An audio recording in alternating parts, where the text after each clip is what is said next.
Você está no podcast Academia do Agro, dedicado à competitividade do agronegócio brasileiro, com abordagem de temas que fazem parte do seu cotidiano, trazendo dicas e sugestões para o seu trabalho. Vamos juntos!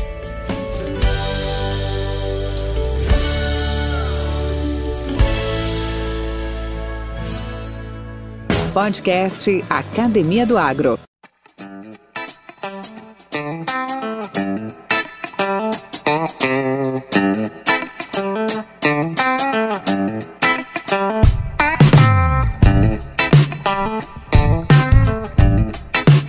Olá pessoal, aqui estamos novamente no podcast Academia do Agro. Aqui é Valdir Franzini, o host, seu apresentador, costumeiro apresentador, e hoje temos uma visita e temos uma participação muito especial.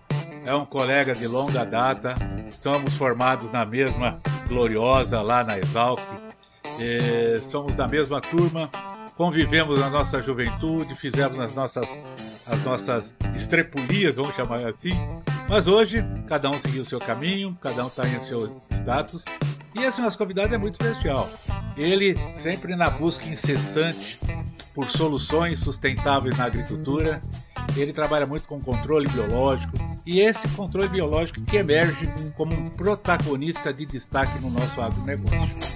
E nesse especial episódio, nós vamos mergulhar no vasto conhecimento desse renomado pesquisador da Embrapa, que é o Dr. Wagner Bettiol, cuja expertise em controle biológico e agricultura sustentável tem transformado paradigmas na indústria agrícola. Com uma trajetória acadêmica notável, Bettiol acumula décadas de experiência e inúmeras contribuições para o campo da fitopatologia.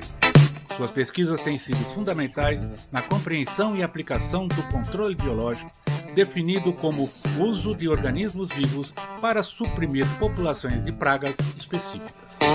Esta abordagem, cada vez mais relevante, reduz a abundância e danos causados por pragas, promovendo um equilíbrio natural dos ecossistemas agrícolas. Gostaram? Pois bem, isso aqui simplesmente foi uma pequena dose do que nós vamos ter agora, conversando com Wagner Bettiol. Bem-vindo, Wagner. Tudo bem? Tudo bem, obrigado, Valdir, do convite. Uma satisfação enorme.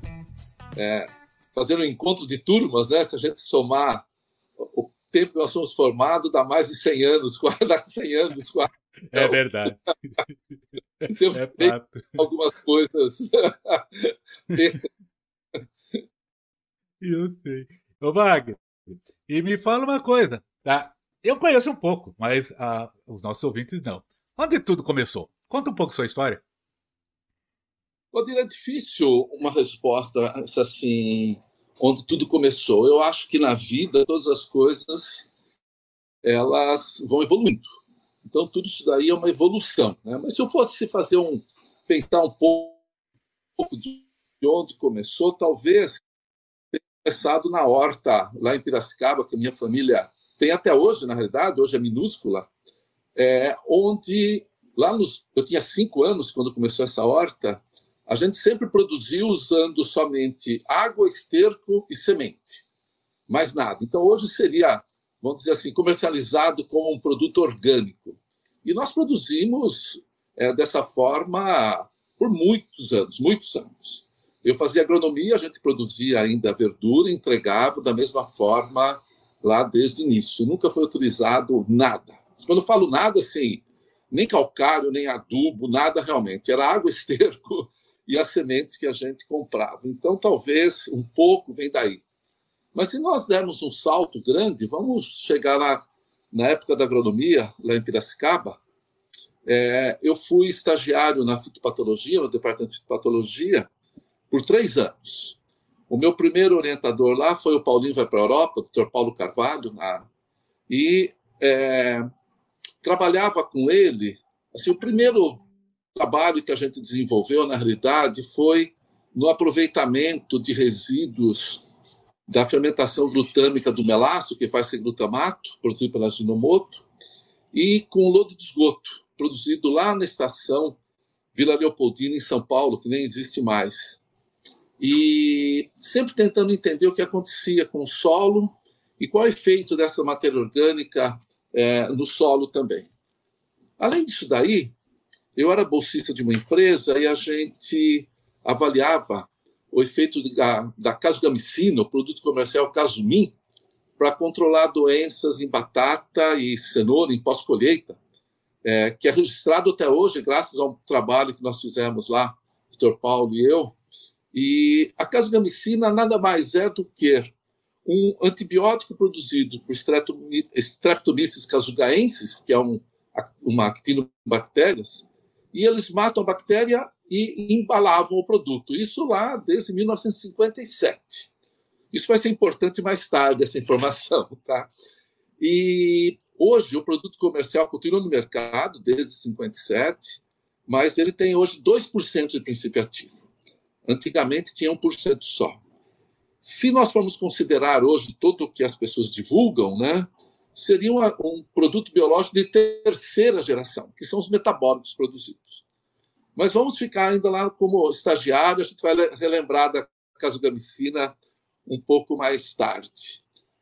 Quando eu me formei, eu fui trabalhar no IPT com o Dr. Paulo Carvalho, ele também era o meu chefe lá no IPT, e fui trabalhar lá com matéria orgânica, principalmente lodo de esgoto e outros materiais, para a gente ver o potencial disso na agricultura, ver a tentativa de reaproveitar tudo e, logicamente, ver o que acontecia nos micro-organismos do solo. Afinal de contas, o Dr. Paulo era microbiologista e a gente estava no departamento de fitopatologia e microbiologia. Logo, ainda no IPT é o Instituto de Pesquisas Tecnológicas do Estado de São Paulo. Eles me liberaram fazer mestrado, e o meu mestrado foi justamente estudando o lodo de esgoto em micorriza e em doenças de plantas. Então, foi esse mais ou menos o meu início. Quando terminei o mestrado, eu queria fazer doutorado, não era possível oficialmente, então eu pedi demissão para fazer doutorado lá na fitopatologia na Exalc. E, nessa época, eu fui trabalhar com o professor Hiroshi Kimati. O Hiroshi Kimati, ele tinha, infelizmente faleceu, mas o Hiroshi tinha uma larga experiência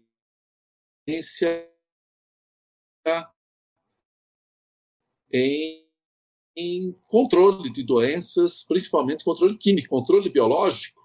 Era uma determinação, já que ele ia fazer controle biológico, eu precisava de alguém que conhecesse controle de doenças. O Hiroshi era a pessoa. Conversando com ele falou assim: Wagner, o que você acha de nós desenvolvermos um Casumim brasileiro? Essa foi a ideia original. O que seria esse Casumim? Seria um produto que teria os metabólitos de um micro-organismo isolado aqui no Brasil e as células dos micro-organismos. A parte diferente seria que nós aplicaríamos também o organismo vivo, não só os metabólitos. Esse foi o desafio, logo de início que nós conversamos, né? Lógico, no final, felizmente, a gente conseguiu um produto que era justamente isso. Eram metabólitos, mas produzidos por Bacillus subtilis, que foi o organismo que eu consegui isolar na época, um grande produtor de antibióticos, e as células desse produto. Nós chegamos, inclusive, a até fazer o registro no Ministério da Agricultura, tinha reto e tudo, mas, infelizmente, assim, estava totalmente fora da época, né, Valdir? Isso daí tem que pensar que foram os anos 80, né? Eu comecei o doutorado lá no começo de 84, então, em 86 nós tínhamos isso daí, mas estava totalmente fora da época. E em 86 eu fui contratado pela Embrapa para trabalhar com controle biológico. E aqui estou até hoje fazendo controle biológico de doenças de plantas, que realmente teve uma evolução muito grande desde então. Mas lá no início, você veja que o desafio era fazer algo que foi realizado nos anos 50 no Japão, né? Então não tão novo assim. E hoje eu falo, o pessoal fala que controle biológico é coisa nova, né? Eu falo, não, é novo para quem não viveu isso daí. O controle biológico vem há 3.000 anos, né? A gente vem fazendo controle biológico. Mas eu acho que essa evolução que foi me levando a ficar no controle biológico. E, logicamente, o controle biológico, Valdir, obrigatoriamente você tem que trabalhar com sustentabilidade, você tem que trabalhar com matéria orgânica, tem que trabalhar com qualidade do solo, porque são seres vivos que têm que viver no solo. Então, essa que foi vamos dizer assim, um pouquinho da minha história e por que eu estou até hoje no controle biológico de doenças de plantas. Mas, Wagner, já no esteio da sua apresentação, do seu histórico, por que a produção de alimentos por meio de controle biológico e biofertilizantes naturais, né, estão se tornando hoje uma realidade eminente? É tão antiga a história, né? 3.000 anos. A década de 50 no Japão já era uma realidade e tal. E hoje, por que essa proeminência? Eu vou discordar um pouquinho só da palavra, aí uma realidade eminente, né? Tornando uma realidade iminente. Eu acho que, na realidade, a gente pode afirmar que o controle biológico é uma realidade, Valdir. Talvez a divulgação do controle biológico tenha aumentado. Mas, por exemplo, em 2022, no ano passado, o Brasil aplicou agente de controle biológico em 70 milhões de hectares. Então, por isso que não é uma realidade eminente, é uma realidade, né? É um fato. Logicamente, a gente não pode comparar com o total do mercado dos pesticidas químicos, dos agrotóxicos, mas é um mercado, se nós pegarmos os pesticidas químicos, a taxa de crescimento anual composta foi de 6% nos últimos 5 anos no Brasil, enquanto o controle biológico foi de 45%, ou mais até. Então, realmente teve um crescimento fantástico. Mas se nós pensarmos assim, mais com dados mais frios, né? Você vive no Cerrado brasileiro, onde, na realidade, é onde mais controle biológico hoje, não só no Brasil, no mundo, né? O Cerrado é um exemplo de uso de controle biológico. A gente tem que entender assim, por exemplo, milho. Vamos pegar o controle de nematóide em milho. No ano passado, praticamente 100% do controle de nematóide em milho foi feito com agente de controle biológico. Em cana-de-açúcar, esse número é de 45% a 50%.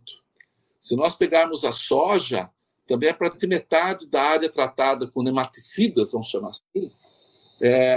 A gente usa os bionematicidas, os agentes de controle biológico de nematóides. Então, por isso que eu falo que não é bem uma eminente. Isso é um fato que vem acontecendo. Agora, por que está esse fervor no controle biológico no mundo todo? Não é só no Brasil, não, tá? É que a sociedade ela percebeu, né, principalmente nos últimos 15 anos, que as coisas estão se complicando. Primeiro, a sociedade quer alimentos sem resíduos de pesticidas químicos, porque todos nós sabemos que muitos deles, que as pessoas falavam que não eram cancerígenos antigamente, se mostraram cancerígenos depois, e as próprias empresas, quando verificaram isso, retiraram do mercado. E antes esse conhecimento era mais assim, de poucas pessoas. Hoje a sociedade tem um maior conhecimento disso e está exigindo um alimento livre de resíduos. Outro aspecto importante é que o ambiente, o meio ambiente, né, ele passou a ter um valor descomunal. As pessoas descobriram que a nossa Terra ela é finita, ela tem um limite. E nós estamos, né, ultrapassando esses limites. E com isso surgiu, há uns 25 anos atrás, a palavra sustentabilidade, né, que hoje todo mundo prega sustentabilidade, fala que faz sustentabilidade, de uma forma meio enganosa, muitos, né, mas que a gente precisa pensar realmente nesse tripé, ambiente, social e econômico. E quando a gente coloca o controle biológico, ele atende esses 3 aspectos, né? Então, isso daí fez com que o controle biológico fosse cada vez mais se consolidando. E outra coisa, as pessoas que começaram a trabalhar lá no controle biológico nos anos 60, 70, inclusive alguns foram nossos professores, como o professor Parra, por exemplo. Ninguém desistiu do controle biológico. O controle biológico é algo assim, você se envolve muito, não tem como você sair disso daí, né? Então, isso, as pessoas se mantiveram ao longo do tempo fazendo a mesma coisa, né? E quando eu falei que é antigo, né? Mas vamos pegar no Brasil, que é o que interessa para a gente, é mais o nosso país, né? Se nós pegarmos a cultura da cana-de-açúcar, por exemplo, usa o controle biológico, é o método tradicional de controle de pragas, não é o controle químico. Então, desde os anos 60, se faz controle biológico em cana-de-açúcar numa área tremenda. Hoje, o Brasil deve estar plantando os 9 milhões a 10 milhões de hectares de cana-de-açúcar, se faz controle biológico em 6 milhões de hectares. É uma barbaridade. Isso não existe. Vou pegar um exemplo aqui, que eu estou vendo até o prédio lá do IAC, eu vejo o prédio antigo do IAC, né, na Barão de Itapura. Foi desenvolvida uma técnica, que é a premonização, pelo Santos Costa e o Gerd Miller, que todo mundo que toma um suco de laranja matinal ou qualquer horário tem um agente de controle biológico no pé de laranja desde os anos 60. Mas, infelizmente, Valdir, as pessoas só lembram do produto fungicida e inseticida que são aplicados na laranja, e não lembram do controle biológico. Aliás, não lembram, não. Não tem o conhecimento que a gente tem um vírus fraco lá dentro, premonizando, como se fosse uma vacina, né, das plantas, por exemplo, de laranja-pera, que está funcionando lá desde os anos 60. Se nós pensarmos, tem vários aspectos, né? Quando a gente pensa não só controle biológico, vamos pensar em bioinsumos um pouco mais amplo. Nos anos, na safra 2021, o Brasil aplicou Bradyrhizobium em mais de 38 milhões de hectares de soja. Você imagine só a quantidade de micro-organismos que a gente está utilizando no país. Nós tivemos uma economia em torno de 17 a 18 bilhões de dólares em fertilizante nitrogenado. Então, é extremamente gratificante ver tudo isso daí, mas, infelizmente, muita gente não enxerga isso como algo de relevante, né? E quem está... mas, felizmente, hoje como você disse lá, né, uma realidade iminente. Hoje todo mundo quer, desesperadamente, ter esses organismos. Felizmente, né, a gente chegou nesse ponto e eu acredito que não tem mais volta, Valdir. Mas você sabe, Wagner, que quando fala iminente, a gente tem, você também citou muito bem no início, é uma questão de comunicação. Essa foi uma evolução silenciosa, foi uma evolução presente, constante, e com incrementos fantásticos ano a ano, safra após safra. Então, você citou aí a questão dos inoculantes biológicos. Olha a história do inoculante biológico, nós estamos falando de 2009 para cá. Nós estamos falando de 12 anos para 30 e tantos milhões de hectares. Olha só, né? Se nós falarmos, você comentou das décadas de 60 nos citros, falou da cana-de-açúcar. Então, eu diria assim, é aquele crescimento espetacular, porém silencioso. Hoje, muita gente comunicando, falando sobre isso. Então, hoje é top. E aí entra a tal de palavra sustentabilidade. Bem, isso mesmo. Que hoje fala em ESG e que o mundo quer isso, tá, mas estamos já contribuindo há muito tempo. Não vamos falar mais, nem vamos falar de plantio direto, não vamos falar tanta coisa às outras que a gente está evoluindo. Eu ia te fazer uma outra pergunta de benefício dos micro-organismos no solo. Mas, pelos exemplos que você me deu, eu acho que é mais do que suficiente os benefícios que os controles causam. Teria mais algum comentário em cima disso, Wagner? Eu acho que quando a gente fala de micro-organismo, nós temos uma dívida com esses seres vivos, né, que a gente não imagina, né? Os micro-organismos, eles são responsáveis pela manutenção da vida na Terra. Vamos começar por aí, né? Então, você imagina um ser vivo que é responsável pela manutenção da vida na Terra têm uma capacidade de fazer coisas inimagináveis, né? Por exemplo, toda a ciclagem de nutrientes, você falou do plantio direto, né? Que, felizmente, a gente faz muito plantio direto, precisaríamos aumentar o plantio direto, porque isso ajuda muito o controle biológico, né? Então, quanto mais aumenta o plantio direto, mais vai aumentar também o próprio controle biológico. Mas imagine, sem os micro-organismos, deixaria os restos de cultura lá em cima e ninguém degradaria, e não teríamos a ciclagem dos nutrientes. Então, seria o fim, né? Então, nós precisamos dos micro-organismos que permitem a gente viver, né? A vida nesse planeta. Outro aspecto importante relacionado com isso daí, que a qualidade dos solos, até a formação dos solos, né, ela depende dos micro-organismos. Sem os micro-organismos, nossos solos seriam ruins, bastante ruins, vamos dizer assim. E os micro-organismos, o que eles querem da gente? Primeiro que não mate, né? Esses organismos estão lá no solo, em todas as plantas. Segundo, eles precisam de alimento. O alimento para eles é matéria orgânica. Que, por acaso, se nós pensarmos lá na base da agronomia, né, quem fez agronomia, tudo vai lembrar que sempre se pregou matéria orgânica. Mas nós fomos destruindo a matéria orgânica do solo, diminuindo a matéria orgânica do solo. E quando a gente diminui essa diversidade de micro-organismos do solo, ou degradamos o solo, a gente passa a ter problemas, tanto nutricionais, quanto problemas vamos pensar assim, nematóides. Um solo extremamente fértil, rico em matéria orgânica, nematóide não é problema. Agora, degrade o solo, explode o nematóide, por exemplo, explode patógenos de solo, a produtividade cai, e tudo isso aí está relacionado diretamente aos micro-organismos. Porque, além desses aspectos gerais, os micro-organismos, assim, eles promovem o crescimento de plantas. Eles aliviam os estresses de temperatura, estresse salino, estresse de seca. Os micro-organismos induzem as plantas, a resistência das plantas, tanto a doenças quanto a pragas.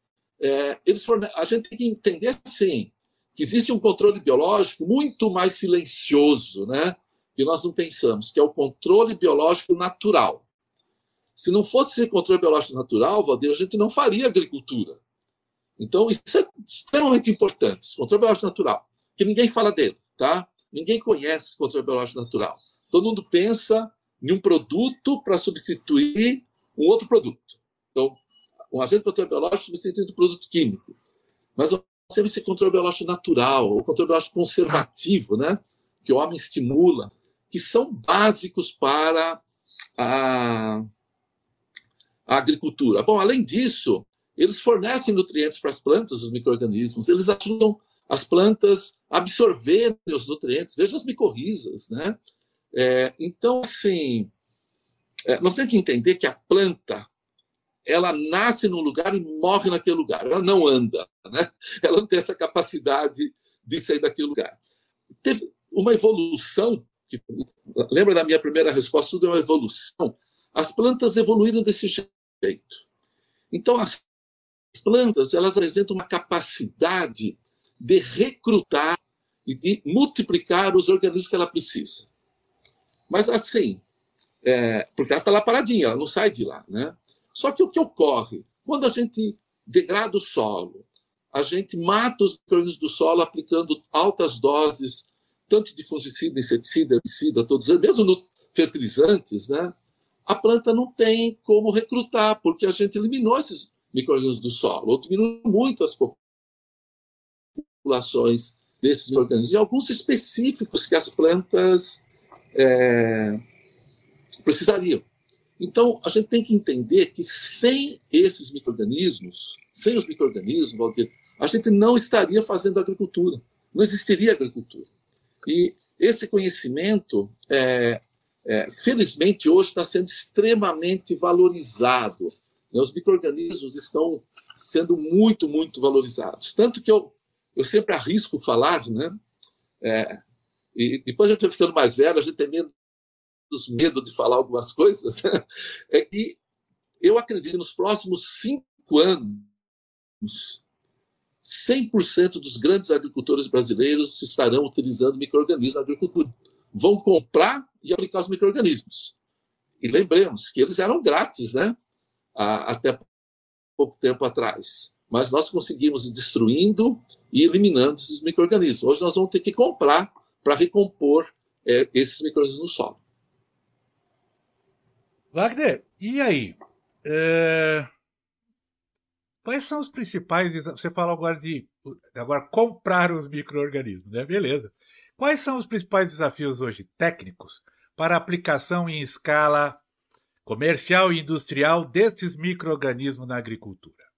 Você que já trafegou, consultou já diversas empresas do setor aí na área de insumos também, biológicos, como você elencaria esses desafios?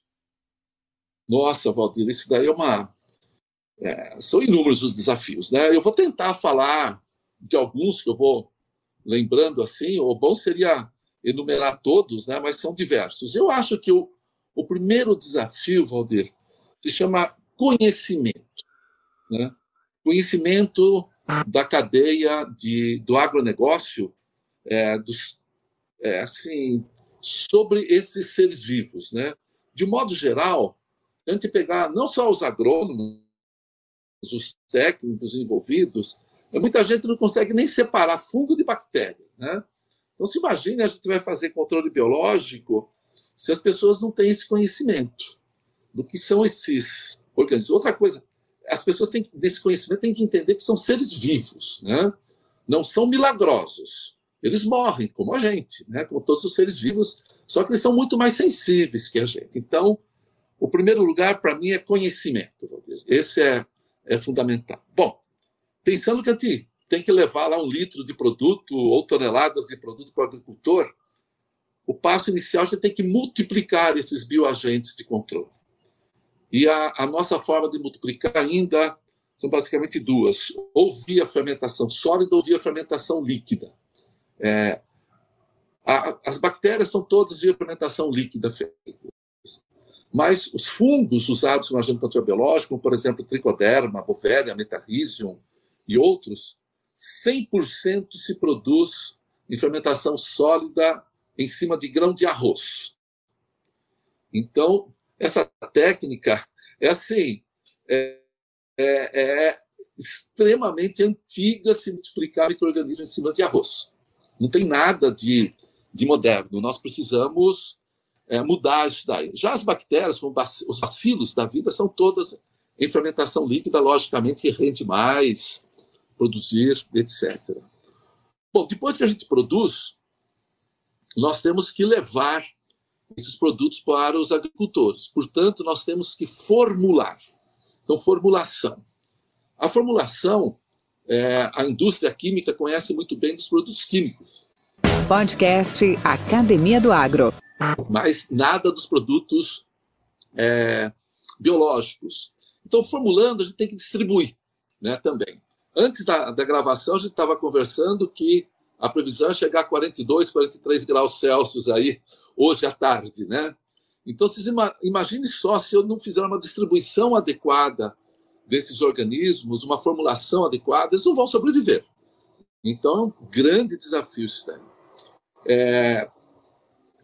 Por que eu falei dessa temperatura? Porque a gente precisa desse entendimento. É um ser vivo que vai ser aplicado. Se eu deixar, por exemplo, um tanque que eu preparei o meu fungo para aplicar na lavoura, lá naquele solão, no meio de Goiás, aí, não vai ficar só 42 graus. Lá dentro vai chegar a 45, 47 graus. Tem muitos organismos que 1 hora a 40 graus ele morre. Aí aplica, não funciona.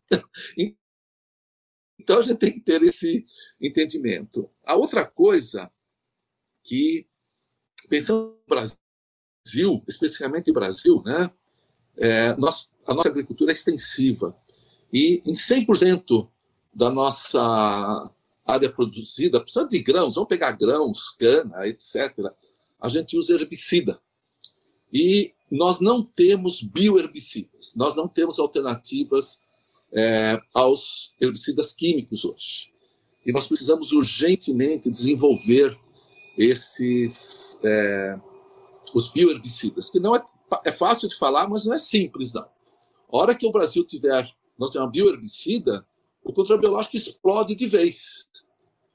Outro aspecto, Valdir, importante, nós temos vou pegar só de duas doenças, né, que afinal de contas, sou fitopatologista, né? Nós temos a ferrugem da soja e a ferrugem do cafeiro, que demandam o uso tremendo de fungicidas químicos. E nós precisamos desenvolver, vamos chamar assim, os biofungicidas para essas duas doenças. Porque hoje a eficiência dos fungicidas para controlar a ferrugem da soja, ferrugem do cafeiro, cai ano a ano. Tem produtos que ele é lançado 2 anos depois, já aparece resistência a eles no campo e a eficiência vai caindo. Eu acho que hoje a eficiência dos fungicidas está em torno de 60% no campo, devido aos problemas com resistência. Então, nós temos que desenvolver isso daí. E, assim, eu acho ainda um desafio tremendo. Ele se chama... vou resumir esse último em 3 palavras. Se chama treinamento, treinamento e treinamento. Tá? Em controle biológico, ou em bioinsumos, porque nós temos que formar essas pessoas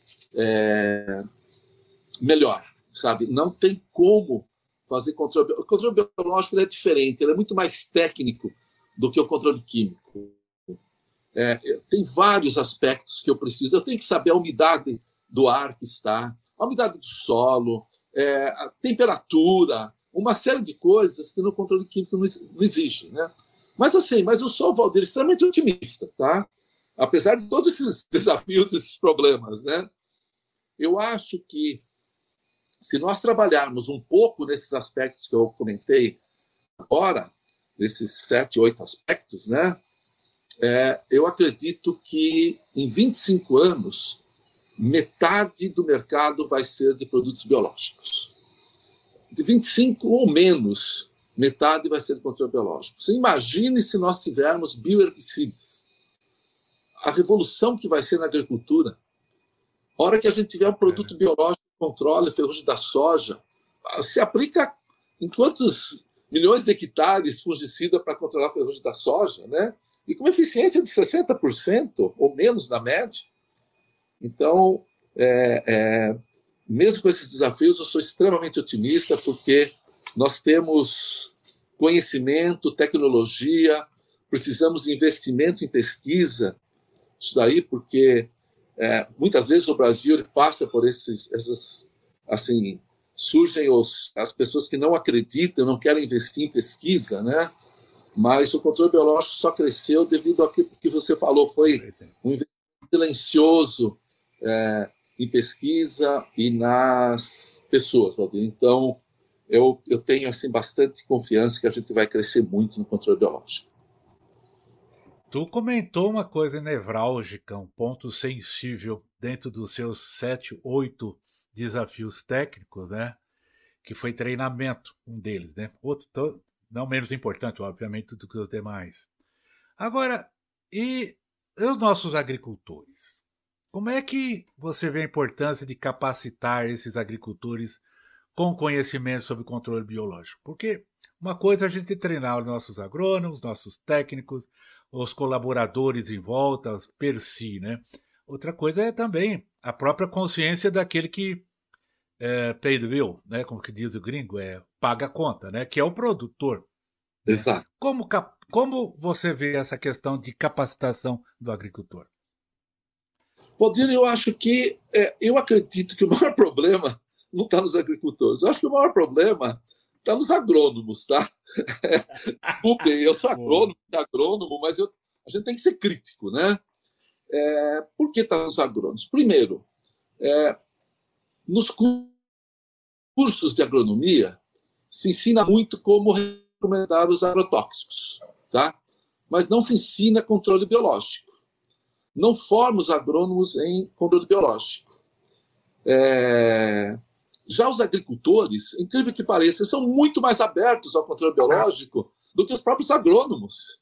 Eles querem, porque, como você disse, o agricultor paga a conta, né? E o agricultor, ele paga a conta tendo que resolver problema de clima, de solo, adubação, se a China vai comprar ou não a soja, se a máquina está funcionando, se a família está bem, se está controlando pragas, doenças, mato. O agricultor, o que acontece? Quando você leva para ele uma opção economicamente mais interessante, o que ele vai fazer? Ele vai substituir, sim. Mas precisa que os agrônomos falem para esses agricultores que existe controle biológico. E, então, nosso problema está justamente que a gente tem que melhorar a formação dos agrônomos na área, né? Se a gente pegar, você conhece algum curso de agronomia que tem uma disciplina de controle biológico de doenças ou de pragas no curso de agronomia? Eu, por exemplo, conheço um, que é uma optativa que tem na Universidade Federal de Lavras, tá? Mais nada. Então, assim, enquanto não tiver... Tem curso da pós-graduação, tá? Eu dou aula, inclusive, em 2 cursos de pós-graduação de controle biológico. Mas forma quanto? São 10 alunos por ano, né? Que nem... Enfim, é um número muito limitado. Então, eu acho que o básico, Valdir, é que a gente tem que melhorar a formação desses agrônomos. Por exemplo, as pessoas... Tem muitos que fazem algumas recomendações aí, que assim, eu não fico mais de cabelo em pé porque eu não tenho cabelo, né? Mas ficaria de cabelo em pé, você ficaria de cabelo em pé. A gente vai conversar na bula, né? Se você olhar o rótulo lá de um produto biológico, está escrito assim: contém 2/10 unidade formadora UFC por ml, ou 2/10 UFC por grama. Bom, o problema se iniciou. Quando eu falo que tem 30 gramas ou 200 gramas de princípio ativo de um determinado produto químico, as pessoas entendem. Quando fala que tem 2/10 unidades formadoras de colônia, as pessoas não têm ideia. Aí, imagina o agricultor, né? Então, fica pior ainda. O agrônomo tem que recomendar uma mistura de 2 produtos. Um tem 2/10, outro tem 3/10. Bom, ele não consegue fazer a conta disso daí. Faltou aprender matemática, né? Então, por isso que eu falei que o controle biológico é muito mais técnico. Eu tenho que saber que 2/10 são 200 milhões de seres vivos que estão lá dentro, sabe? Que 3/10 é mais homens do que tem na face da... Quase mais homens do que tem na face da Terra, que está em um ml, em um grama. Não é 1 litro, é 1 ml. Imagina, em 1000 litros tem mais seres vivos que homens na face da Terra. Aí, esses problemas, assim, eles vão avolumando, então se faz recomendação errada, tudo.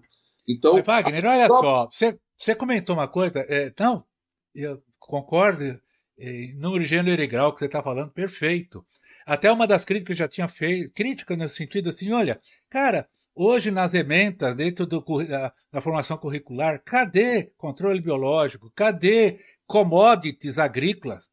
A parte de economia rural não se fala disso. Bom, eu desconheço também que eu não estou na área, mas existem tantas lacunas, né?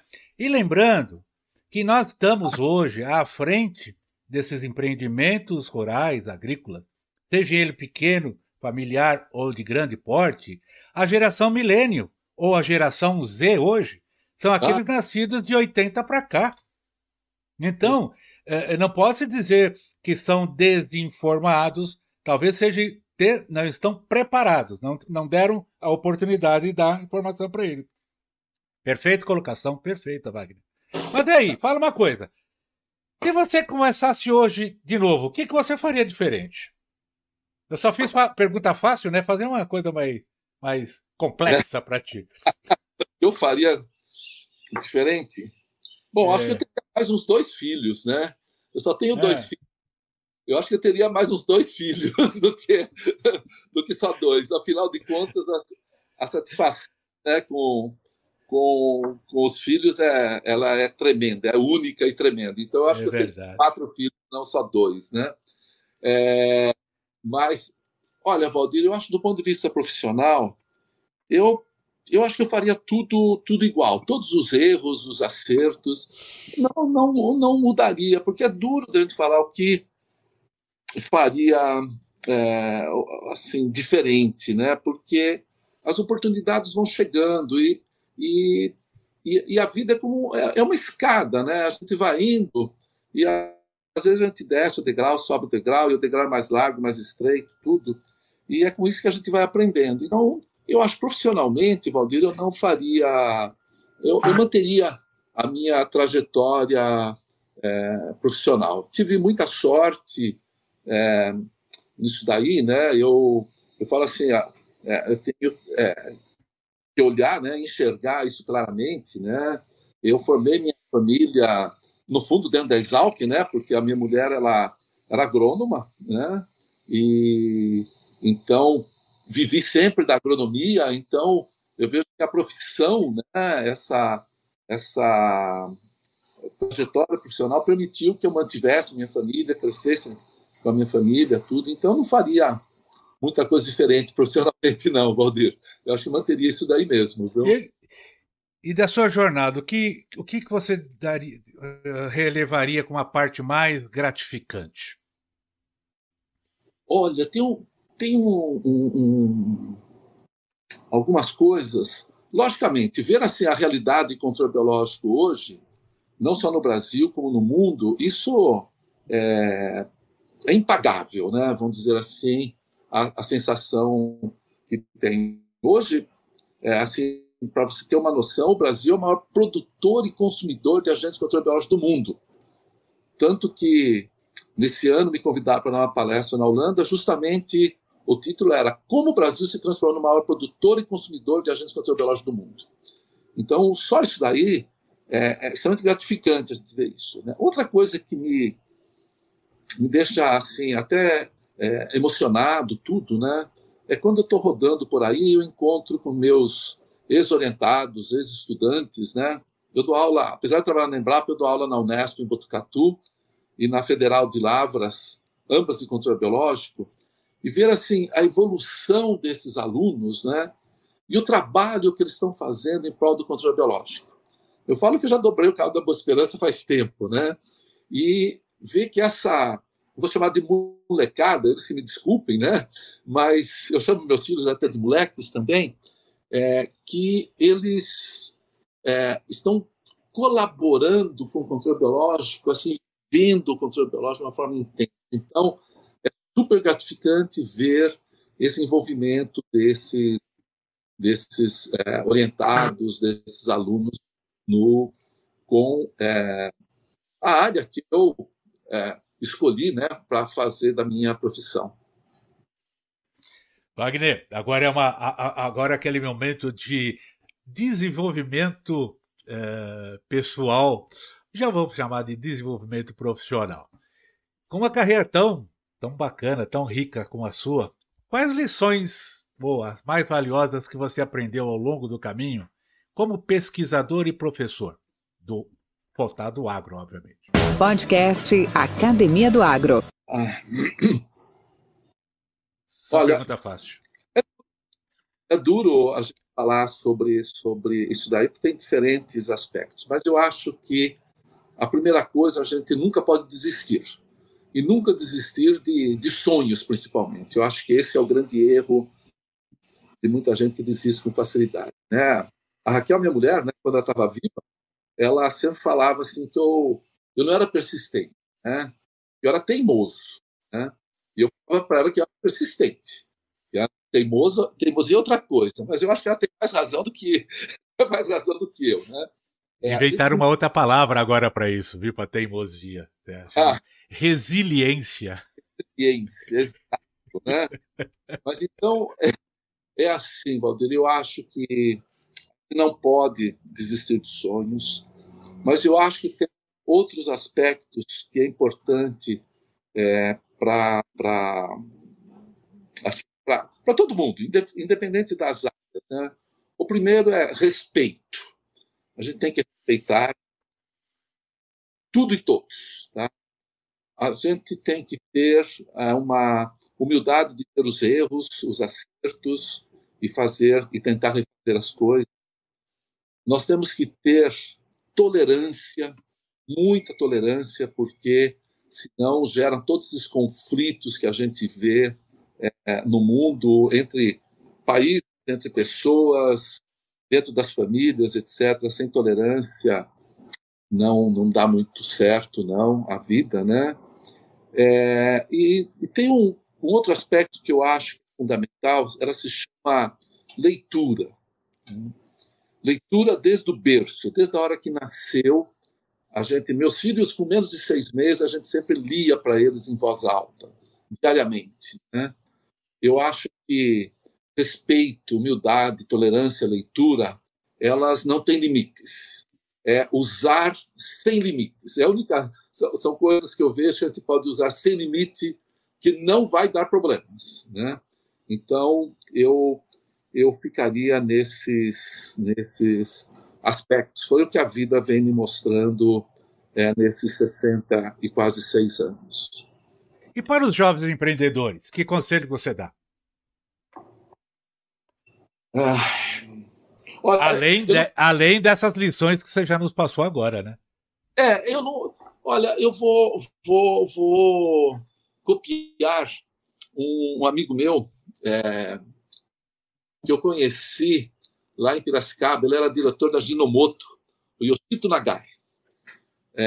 Eu acabei virando muito amigo dele, ele me ajudou muito quando fazia agronomia, me deu bolsa de estudo, sei mesmo, fez um monte de coisa. Mas o Yoshito Nagai, ele sempre falava para mim que tem 3 palavrinhas mágicas que a gente precisa, e as pessoas precisam, né?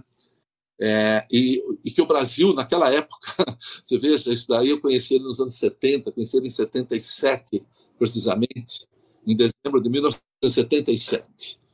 O Yoshito Nagai não era agrônomo, não tinha uma formação assim, mas ele tinha um conhecimento fantástico. Ele dizia: Wagner, o que o Brasil precisa, o que as pessoas precisam é de escola, escola e escola. Então, eu acho que os empreendedores, não só os empreendedores, todos precisam de escola, escola e escola. Porque tendo uma formação adequada, né, um conhecimento adequado, com certeza eles vão encontrar os caminhos de como vencer nesse mundo do empreendedorismo, né? Tem um monte de recomendações, eu leio as recomendações e eu discordo de quase todas elas, porque eu sempre lembro do Yoshito Nagai.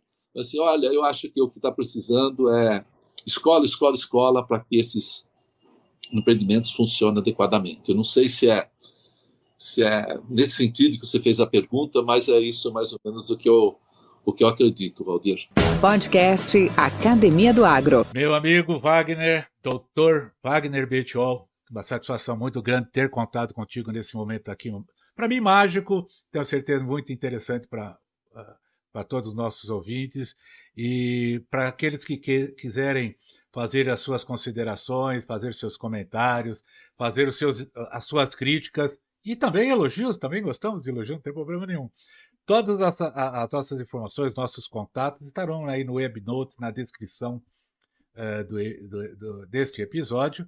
E fica aqui agradecimento, Wagner, pela sua participação, pela sua presença e já também uma convocatória para outros momentos, já que isso aqui é uma arena aberta, para que a gente possa discutir, trazer análise, trazer considerações, trazer novas informações, e num tema tão amplo, tão presente, né? Mais do que nunca, e tenho certeza que o pessoal gostaria de ouvir muito. Wagner, obrigado pela sua participação, obrigado pela presença. Valdir, obrigado da oportunidade, tá? Que é sempre bom tentar mostrar um pouco do que a gente faz para as pessoas. Muito obrigado, realmente. Obrigado por quem vai ouvir e ouviu essa nossa conversa. Esse podcast faz parte da Rede Agrocast, a primeira e maior rede de podcasts do agro do Brasil. Acesse www.redeagrocast.com.br. Com temas expressivos e dinâmicos, esse intercâmbio semanal visa oferecer um melhor desenvolvimento em suas habilidades profissionais e nas atividades e práticas do seu cotidiano. Somos da Academia do Agro, o podcast para todos aqueles apaixonados pelo agronegócio. Te aguardamos no próximo episódio. Até lá!